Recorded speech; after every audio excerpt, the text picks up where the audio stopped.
të pasurit në kufi të një fqinji siç është Serbia,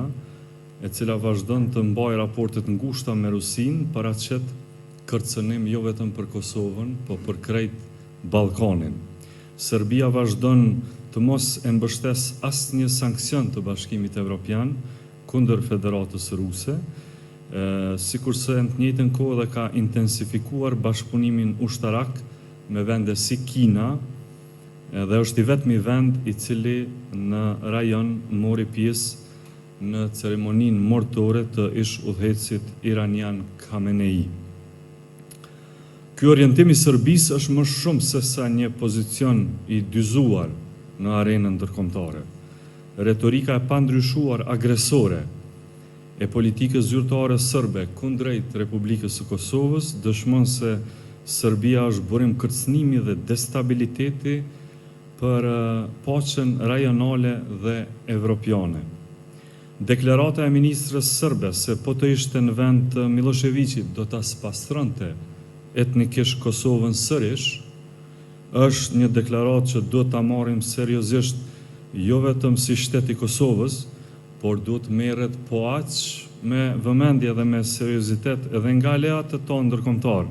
që kanë investuar dhe investojnë në sigurinë dhe në paqen e rajonit tonë. Qëndrimet tolerante të Bashkimit Evropian ndaj pozicioneve të tilla të Serbisë e kanë inkurajuar vetë Serbinë që të mos heqë dorë nga ambicjet e saj hegemoniste.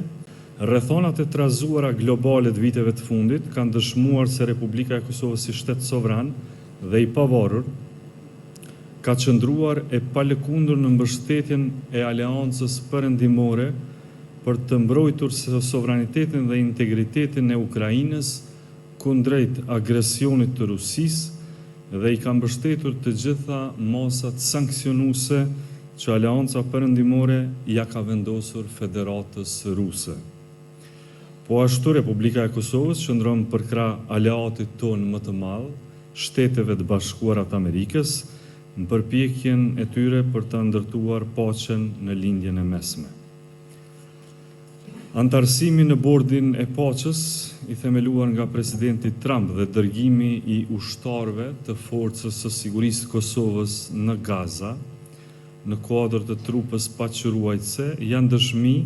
e orientimit dhe e lojalitetit tonë ndaj këtij partneriteti që e kemi. Një vëmendje veçantë është kushtuar edhe shteteve që nuk e kanë njohur Republikën e Kosovës. Takimet, kontaktet dhe komunikimet diplomatike janë zhvilluar me këto shtete në Evropë, në Azi, në Afrikë dhe në Amerikën Latine. Qasja jonë është e qartë, aty ku nuk ka ende njohje, duhet të ketë komunikim të shtuar, aty ku ka komunikim duhet të ndërtohet besimi më tutje, ndërsa aty ku ndërtohet besimi krijohet hapësira për rezultate të reja diplomatike.